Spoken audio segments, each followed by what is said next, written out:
Hello বন্ধুরা, good morning. আশা করি তোমরা খুব ভালো আছো। আর এই দেখো মুড়ি মাখাতে শুরু করলাম। মাসি ওই মটরশুঁটি দিয়ে পেঁয়াজ লঙ্কা দিয়ে মুড়ি মাখছে। আর এই দেখো তোমার দাদাভাই বাজার টাজার নিয়ে এসেছে। এইসবগুলো সব রান্নাবান্না হবে। পেঁয়াজ কালি ভাজা আর মাছের ঝোল করবো আজকে। এই আমাদের আজকে মেনু। আর দেখো রান্নাবান্না সেরে ঘরটারগুলো একটু গুছিয়ে গাছিয়ে নিচ্ছি। কালকে জামা কাপড় ধোয়া ছিল, সেইগুলো সব ওই যে ভাঁজ করে নিচ্ছি। আর ঘরটা ঝাড় দিয়ে মুছেও নেব। নিয়ে তারপরে চান করে পুজোর দিকে যাবো চান করে। আর পুচকুসোনা তো বাড়ি নেই। আর তোমাদের তো বলেই দিছি ঠান্ডা লেগেছে বলে ভয়েসটা ঠিকঠাক দিতে পারছি না, কিছু মনে করো না। ভীষণ ঠান্ডা লেগে গেছে। মেয়ের বিয়ের থেকে এই পর্যন্ত এখনও ঠান্ডা এখনও কমেই নেই। আর জামা কাপড় তো প্রতিদিনই কাচতেই আসি। শীতের দিনে তো জামা কাপড় বেশি নোংরা হয়। আর জামার এই যে আমাদের মেয়ে বিয়ে দিয়েছি, সেই জামা কাপড় নিয়ে এসেছিলো সব এখানে আছে। ওরা কয়েকদিন ধরে সেসব জামা কাপড়ও কেচে দিয়েছি।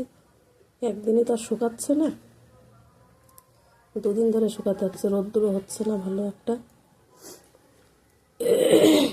আর আজকে আমাদের কালী পুজোর একটা নিমন্ত্রণ আছে একবারই। এত ঠান্ডা লেগে গেছে, কথা বলতে অসুবিধা হয়ে যাচ্ছে। আর এই বিছানার চাদরটাও পাল্টিয়ে নেব। এইগুলো সব আজকে আর কাচবো না, কালকে কাচবো। ওই জমিয়ে রেখে দিই, দিয়ে 2-3 দিনকার জামা কাপড় একদিনই কেচে নিই। আর তোমাদের দাদাভাইয়ের সঙ্গে কথা বলছি আর আমি কাজ করছি। আমি বলছি বিছানার চাদরটা একটু ধরো। তো বলছে না আমি পারবো না। আমি বললাম ধরো। আর আমাদের ওই যে আমাদের পাশের বাড়ি এক নাতি ছেলে, ও এসে করছে, ওর সঙ্গে আবার একটু ইয়ার্কি মারছি। আর এই দেখো তোমাদের দাদাভাই বলছিল পারবে না, আবার ঠিক আবার ধরেই দিচ্ছে। প্রথমে বলে যে পারবো না, আবার ঠিকঠাক আবার এ করে। আর ওই যে দুষ্টু দাঁড়িয়ে রয়েছে আমার সঙ্গে, আবার এ করছে, আমার কাছে খাবার চাচ্ছে। দিদি খাবার দাও। আমি দাঁড়া, আমি কাজটা সেরে নিই, তারপরে তোর খাবার দিচ্ছি। আর আমাদের পুচকুসোনাটা তো বাড়ি নেই, বাড়িটা একদম ফাঁকা, মন খারাপ লাগছে ভীষণ। আর রাত্রিবেলা আজকে রান্নাবান্না নেই। আজকে আমাদের ওই একবারই কালী পুজো, সেই বাড়ি নেমন্তন্ন আছে। আজকে বুধবার। তো তোমরা অনেকে বলবা যে বুধবারে কালী পুজো হয় নাকি। ওদের বাৎসরিক পুজো তো, এই জন্য ওদের যেদিন করা থাকে এই পৌষ মাসে সেই দিনই করে পুজোটা। পিছনে সব গোছানো হয়ে গেছে। মেয়ের ঘরে ছেলের ঘরে সব গুছিয়ে আসলাম।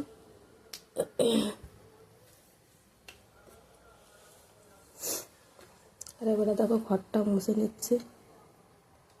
ঘরটাও একদিন বাদে মুছছি, ঠান্ডায় পেরে উঠছি না।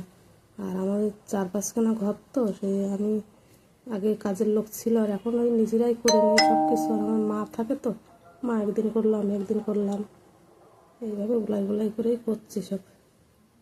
ঘরটা মুছে নিচ্ছে।